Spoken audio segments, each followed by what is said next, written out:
Make sure I have. Sorry about that. Make sure I have the speaker on. If that's the only thing that goes wrong this evening, that would be good. Welcome to Planning South. We have no public speaking this evening, but there's a few things of housekeeping. If you have a mobile phone, please ensure that you have it turned off or it's turned to silent. There is no fire alarm this evening, as I'm aware of, so if you did hear the fire alarm, please leave by the nearest exit, which is over there or at the back here, whichever's quickest to remove yourself from the building. As I mentioned, there is no public speaking this evening. So moving on, I'd like to introduce the officers on my right. Good evening, my name is Adrian Smith and I'll be presenting both items tonight. Hello, I'm Emma Parks, the Head of Development and Building Control. Good evening, I'm Noah Gift, I'm the barrister to the committee tonight. And it's Liz Fennick from Democratic Services and also Laurel Tilbury from Democratic Services. Thank you very much, and don't do what I do, make sure when you are speaking the microphone is on and when you're not it's turned off, so apologies for that. Apologies for absence. Apologies have been received from Councillor Joy Dennis and Councillor Josh Potts. Thank you very much. Declarations of members' interests. Do we have any this evening? No? Okay, thank you. Announcements. To receive any announcement. I don't have any announcements. I don't have any from the Chief Exec either. So we move on to item number 5, which is the appeals. Do you want to make any comments? Does anyone have any comments on the appeals? No? Thank you very much. So moving on to item number 6. This is St Mary's Gate Street, Washington. SDNP/22/00287. Oh, sorry, apologies, I missed that. Just, I think we need to approve the minutes. Thank you very much. Apologies. Jumping ahead of myself. Yes, minutes of the previous meeting. Do we take them as agreed? Okay, thank you. Thank you for pointing that out to me. Apologies. I lost my place. Yes, item number 6, the St Mary's Gate, the street, Washington. As we have no public speakers, I guess the first thing to do is to invite the officer to present to us. Good evening. So this application relates to a detached dwelling located within the Washington Conservation Area, immediately adjacent to a series of Grade 2 listed buildings as shown here. The application seeks planning permission to construct a detached domestic garage within the grounds of the property located as shown here. The location of the garage has been amended during the course of the application to ensure that no boundary trees will require felling. This is the floor and roof plan of the garage, which would have a number of solar panels to the southern facing roof slope. And these are the elevations. The garage would be completed in timber boarding with clay roof tiles. The application site is located to the rear of the frontage properties to the street in Washington and in an elevated position behind a number of mature trees to its side frontage with School Lane. As such, the garage would not be readily visible from public vantage points. These photos are from within the site, showing the existing open parking arrangement to the left and the location of the garage in relation to the adjacent property at Orchard House. The top photo here shows the proximity of the garage to the rear garden of Orchard House, albeit it should be noted that the application site is on appreciably lower ground to this rear garden area, as can be seen in the bottom photograph, and the retaining wall there is approximately 1 metre in height before you reach the fencing. Finally, this photograph shows the relationship between the site and the Grade 2 listed building at Fern Cottage to the north, which sits on lower ground. The garage will be located some 11 metres from the boundary fence for this property. Overall, given the position of the garage located to the rear of the property, largely out of sight from public viewpoints, officers advise that the garage is of a suitable scale and appearance and would not harm the appearance of the surrounding conservation area or the setting of adjacent listed buildings. Further, given the land level changes with Orchard House and the separation with Fern Cottage, no immediate harm is identified. The application is therefore recommended for approval, subject to the conditions as set out in the report. Thank you. Thank you very much. I invite the ward members to comment, starting with Councillor Fisher.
In the South Downs National Park.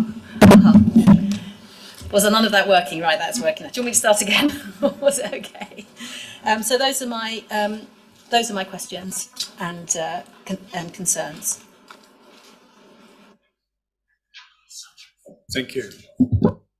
Thank you. Just to respond on some of those comments. The applicant is proposing roof lights, and unless there's an identified harm from the roof lights, the officer's advice is that they shouldn't necessarily be removed from the application.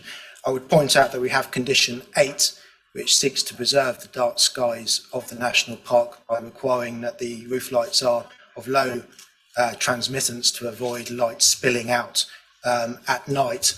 And we can ask for further details if necessary of the actual specification of the glazing to go in the roof lights to ensure that it's of a suitable translucence, shall we say. In terms of blackout blinds, that's not something that's an enforceable condition to apply, hence why we look purely at the type of glazing that's put into the roof lights themselves. In terms of materials, we have a requirement for the samples and specifications of external materials via condition 3, and we'll be consulting with our heritage advisor to make sure the materials are suitable quality for this heritage setting. In respect of why the roof is so high, again, it comes down to whether that the pitch of the roof is out of character with the heritage setting or it harms the amenity of neighbouring residents. The heritage officer has had input into the design of this building, and it has been revised to include barn ends, and the heritage officer has advised that he considers it to be of a suitable design commensurate to an outbuilding within a conservation area. In terms of its impact from the height, as I said in my presentation, the land is at a lower level to the closest property at Orchard House, which has about 1 metre of retaining wall plus a 1.8 metre high fence above. So it would be only the topmost part that would be visible, but it wouldn't, in our view, be so visible as to be overbearing or harm their amenity. So in this context, the officer advises that the height and pitch of the roof is acceptable in this location. And finally, in respect of the solar panels, yes, there are a large number there, and we do have a condition that asks for details of the solar panels. That's condition 4, and they're required to be anti-glare as well. Again, it comes down to the location. These are facing south in close proximity to the fence I mentioned just now, facing a more modern building. And so in that respect, they're not widely visible in the public realm. So officers are of the view that the type of solar panels being affixed to the roof slope is suitable in this location. Hopefully that answers your questions. Thank you. Thank you very much. Councillor Grech, if you have any comments. Okay. Councillor Beard. Nothing. Okay. Nothing else to add. Thank you. Any other councillors like to comment on this? Councillor Circus, yes. Thank you very much, Chairman. I have to say I have quite some sympathy for Councillor Fisher's remarks.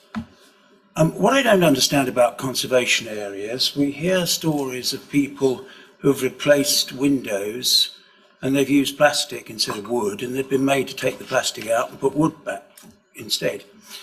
And one understands that, but Councillor Fisher made the perfectly reasonable point, wouldn't solar tiles, if that's the right expression, be better than what is being proposed here? And since we on some issues, as I say, like windows, we seem to have such very tight restrictions on what's permissible and what isn't permissible in a conservation area, why on earth can't we make a requirement that we use solar tiles, which would be less intrusive in such an important conservation area? Thank you, Chairman. I don't know whether the officers can help us on that, please. I would advise in response to that, Councillor, that as I'm aware, there are permitted development rights to put solar panels on roof slopes within conservation areas. And I believe the restriction is that they don't front a public viewpoint like a highway. So in this location, it's backland, it's rear of Orchard House, it doesn't have public vantage points. So the officer and heritage advice is that the solar panels in their current form are suitably located for the conservation area. I think in terms of your argument about whether they should be tiles, I think if it's a more visible roof slope within the setting of the listed buildings and conservation area, then I would suggest that has a greater traction as an argument. Can I follow that up? So are the officers saying that we do in fact have the power to ask that tiles are used instead in certain circumstances in a conservation area? So presumably we would have the power to do so in this case, but we've chosen not to. If I can comment on that, Chair, it would depend on the particular circumstances and the location of them. So technically, yes, we could require them. I think the difficulty in this case is if they took the roof, the solar panels off and sought an application without them, built the garage, then they could put them on under permitted development in any event. So I think we need to be mindful of that. I think obviously the government are very pro solar panels, and I think we would have incredible difficulty being very particular in this particular instance, but there may be other occasions where we could perhaps require those, as you suggest, Councillor Serkos.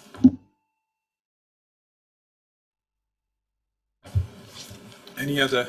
Yes, Councillor Eastwood. I noted that when I read the planning application, the parish had suggested that we should have some condition to mark this building as continuing to be ancillary to the main dwelling, because it's obviously separate from the main dwelling, and I couldn't see that as a planning condition in your recommended conditions. It seemed a sensible thing to record, and it seemed to be missing from the conditions, unless I missed it. I can confirm it's condition number 10 at the end, which removes permitted development rights and says it shall be used In that for purposes case, I incidental. shall read more carefully. Any other In response to the planning officers and Councillor Serkis's point about the solar panels, it is correct that solar panels are within, as a matter of law, permitted development rights, and any policy to limit such solar panels is, of course, subject to challenge in the High Court by way of judicial review and must be approached as a matter of proportion to the local plans and the national planning framework. Thank you for that. Any other comments at all? No?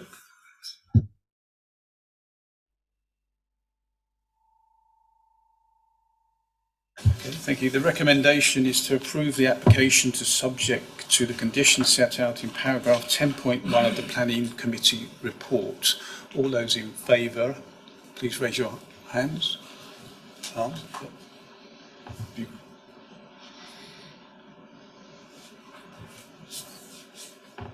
Put my hand up.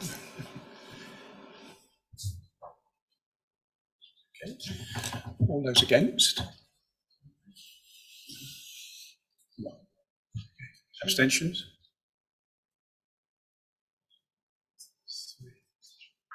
Okay, just to confirm that we had 16 votes for, 1 against and 3 abstentions. Therefore, the application has been approved subject to the conditions. Thank you. Thank you. Moving on to agenda item number 7.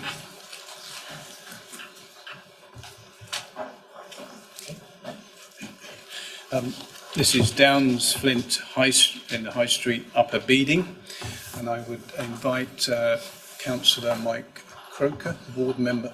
Apologies. Yes, sorry, I just remembered. Apologies. I would invite the officer to present. This application relates to a detached dwelling located within the Upper Beeding conservation area, immediately adjacent and opposite a series of Grade 2 listed buildings as shown here. At the rear of a dwelling is a timber-framed conservatory. The application seeks to replace this conservatory with an extension of similar scale and make alterations to the ground floor windows and doors within the dwelling. This is the ground floor as existing, with the conservatory highlighted. And this is the proposed extension. A new side door opening is proposed to the west elevation, with an adjacent window to be removed. The rear-facing ground floor windows to be replaced with double doors, whilst an east side door is to be converted to a window. These are the elevations as existing, and these are the proposed elevations. The extension is to be clad in grey boarding, with all the windows in the house to be replaced with grey framed windows. Overall, given the position of the extension located to the rear of the property, out of sight from public vantage points, officers advise that there will be no harm to the appearance of the building or to the surrounding conservation area or setting of the adjacent listed buildings. The application is therefore recommended for approval, subject to the conditions set out in the report. Thank you. Thank you very much. I now invite Councillor Croker as a ward member. Thank you, Chair. I have some concerns about this application, which were initially raised via the Parish Council, which, although it wrote no objection, it did say that it requested that the extension should be built using more sympathetic materials and ones which match the main building, as in brickwork instead of wood, plastic wood panelling. This is enshrined in the Neighbourhood Plan Policy 8, which says that building materials should reinforce the character and distinctiveness of the district's environment through the use of traditional materials and techniques. With respect, I don't think that plastic wood look-alike panelling clipped onto the side of some form of construction, and I must admit the details, I'm not quite sure whether it's just a stud frame building or whether it's actually brick with some with the panels external to the brick. I don't think that's traditional. So for me, this hinges on, can you actually change a building in a conservation area, even though at the moment it's not that visible? It might be in the future, who knows? Or can basically you do what you like in your back garden if it's hidden away enough? And I'll be interested in members' views on this, and indeed advice from the planning officer on that. I think I'll leave it there. Thank you, Chair. Thank you. We invite the officer to respond. Yes, thank you. The report recognises the wording of Policy 8 of the neighbourhood plan in requiring net new development, including extensions. Obviously, I use materials sympathetic to the appearance of the building that reflect its character. In this case, we're looking at a building built circa 1990, reflecting some of the materials that are characteristic of the conservation area, in part because it's visible from public vantage points along the main high street of Upper Beeding. In this case, the extension is at the back of the property, and as I said in my presentation, it's not visible from any public vantage points. In that context, the officer's advice and the advice of the heritage officer as well is that more contemporary forms of architecture can be supported in these locations. The use of the boarding is modern, there's no doubt about that. Its grey finish would reflect the replacement windows that are being put in the building to bring a cohesiveness to the building, albeit it's obviously not in brick and flint as per the main building itself. But overall, the officer's advice, and this is based on the experience of a lot of inspectors' decisions as well around rear extensions, is that this is the place for more contemporary forms of architecture, precisely because they are discreetly located at the backs of properties. So in this context, whilst there is a listed building adjacent and it is in a conservation area, our advice is that any level of harm here is certainly not significant, does not trigger any balancing under the MPPF, and is ultimately the development, in our view, is an acceptable extension to the property. Thank you. Thank you very much. I invite Councillor Knoll as a board member. Thank you, Chairman. I still think the members of this committee need a little bit more direction on what a conservation area actually means. I hear the questions that my ward colleague made, and I hear the answer from the planning officer, and I'm very grateful. However, at the front of the building, I understand that some of the wooden windows are going to be replaced with UPVC. There was an application further up the road, just across the bridge in Bramber, a few years back, where part of the windows in the pub in Bramber, in the Cast Lynn, were being replaced. My ward colleague and I went to go and have a look at this. We were worried about it. The conservation officer concerned, whose name I can't remember now, but it's irrelevant, pointed out that they were high up in the building and you couldn't, from a casual glance at least, be able to tell the difference between UPVC and wood. We agreed with this, but the comment was made at the time by the conservation officer that had the windows been on the ground floor, it would be an entirely different matter.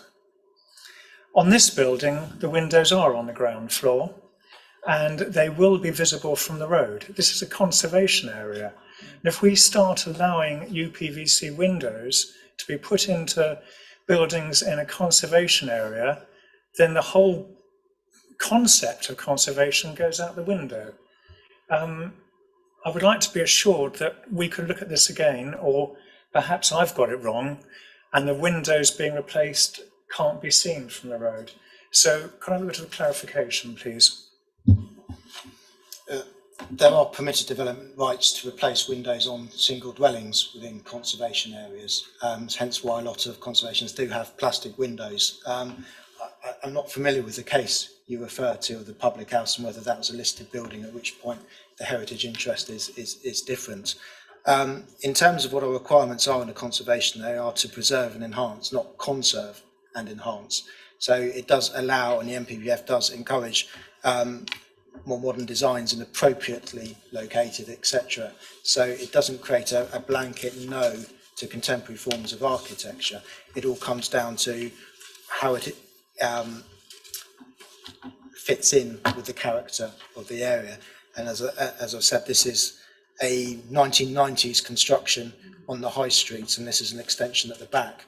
So whilst I appreciate obviously these plastic windows going in are plastic, they are something that can otherwise be done under permitted development. And in any case, given the style of the building itself, certainly ourselves and our heritage officer do not think that these types of windows in this particular building in a heritage setting would harm that setting. If I could just add to that and say, obviously what you want to avoid is big chunky PVC plastic windows, isn't it? But windows nowadays, you know, that you can get some incredibly good plastic windows that don't even look plastic, and that are quite narrow in their dimensions and replicate that. One option open to members is to require details of the windows by condition, so we can actually look at the, you know, the scale of them, as it were. You can have cross sections and things like that. There are conditions. Normally you would impose them on listed buildings when you're looking at those, but it is open to members if you are concerned about those windows to apply a condition where we can see exactly which type of windows are proposed and ensure that they are suitable in the conservation area. Thank you. Thank you, Chair, for allowing me to reply to that. Yes, thank you for the clarification there. And I would like it to be made a condition that officers do see a sample of the proposed replacement materials, particularly in view of the fact that we had in the same ward that my ward colleague and I represent, we had a recent situation where a weatherboarded house was clad in cement, plastic coated weatherboarding, which obviously no one had sight of beforehand, and it now is subject to an enforcement. And I'd like to avoid this happening again by having a preview of the materials that are going to be used. Could this be possibly made a condition of this planning application? Yes, we have condition 2 at the moment, which just asks the materials to be in accordance with the plans. We can change that to be, notwithstanding the submission, materials to be submitted for approval before commencement of that starts. Thank you very much. I fully appreciate that. Councillor Knoll, thank you for that. If that's something you wish to pursue, then it probably would be better to put that forward as an alternative motion to amend condition 2. Thank you.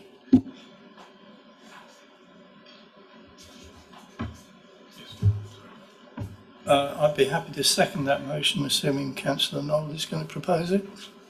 Yes, I would like to propose it. Thank you very much. Sorry, just Councillor Can I Bacon. just seek clarification? It's just that if, say, their neighbour wanted to replace their windows, which they could do under permitted development rights, we wouldn't therefore have any recourse to request they submit their window samples.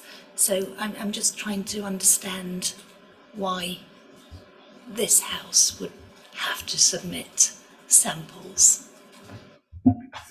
The application development description proposes the replacement of all the windows in this case, so they're seeking our consent. On the plan here, it's worth noting that the listed buildings would require consent in any case to replace windows, so it's only non-listed buildings that are dwellings in conservation areas which otherwise benefit from permitted development. Councillor Circus. I have to say, I am astonished, and I'm always astonished by what some people think is aesthetically pleasing. How anyone could put this forward and think that this was aesthetically pleasing defies rational analysis, but there we go. The office has made the point about contemporary forms of architecture. I can see the logic in saying a contemporary extension to a contemporary style structure may well make sense, even in a conservation area. But this is a traditional form of architecture, or at least it looks like it to me.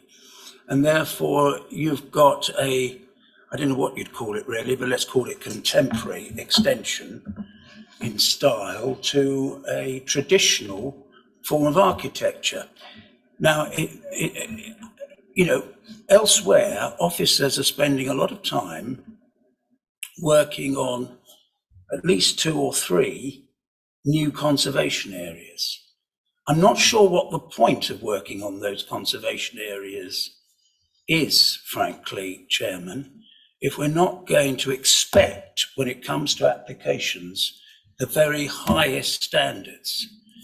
And that extension on that building, to my mind, Chairman, does not represent the highest standards. And I personally think, what is there already is far more aesthetically sympathetic in a conservation area to the building to which it's attached than what it's being replaced by. I cannot understand. I'm beginning to wonder whether there's much point in having conservation areas if this sort of thing is allowed. So I will vote against this tonight. I hope other members will too. But frankly, I'm very disappointed that we're taking such a lax view in a conservation area. Thank you, Chairman. If I could just comment briefly on that, I think it's simply not true to say that contemporary extensions are not acceptable on traditional style buildings. In some cases, actually, they're encouraged because you retain, for instance, if you Google list of buildings with contemporary extensions, you'll find lots of examples because quite often you retain the character of the existing building and you have a modern extension sitting alongside it. So it can work. I think I'm just in principle I'm talking about here. In this instance, obviously, you have a very small scale single story extension to the rear, which is not visible from public vantage points. I think there is always a balance to be had, and I think it's not something that I feel could substantiate a reason for refusal in this case. Thank you.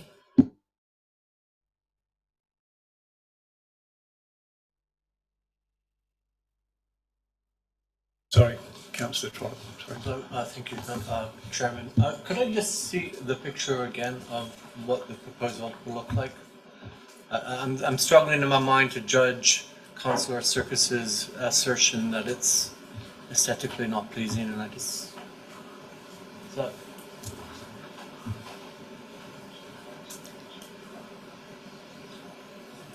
I'm pretty sure there was a picture that showed what the proposed... Yes, that.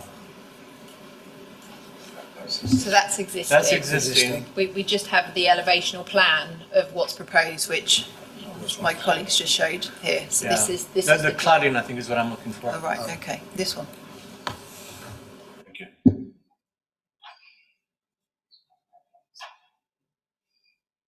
So just for confirmation, it's literally that bottom left. That's that colour. That's correct, yes. That is, I agree with Councillor Circus, quite at odds with the rest of the look of the house. It's quite a contrast, but thank you.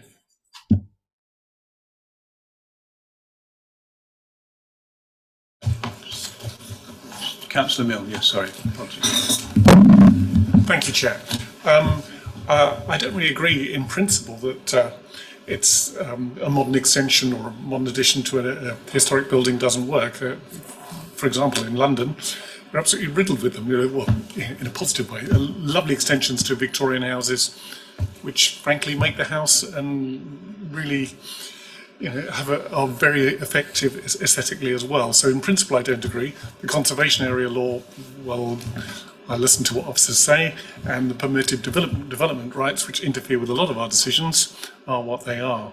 Whether this particular one is the best design or not, it's pretty hard to tell from those pictures. But in principle, I've got no objection to old, modern added to an old building. There's so many wonderful examples, such as the Louvre pyramid and other wonderful creations. Thank you. Thank you.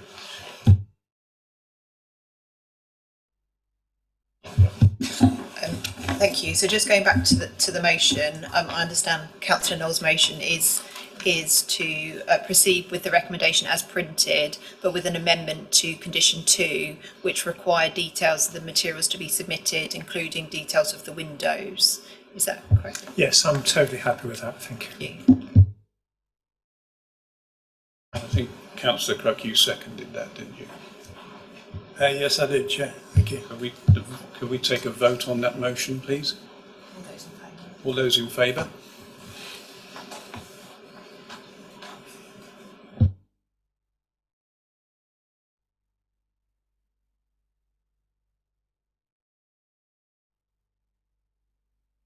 All those against? Okay. Thank you. Thank you. And abstentions. Any abstentions? Okay, so just to confirm, we had 17 voting for, 2 against, 1 abstention. Therefore, the application has been approved with an amendment to condition 2. Thank you.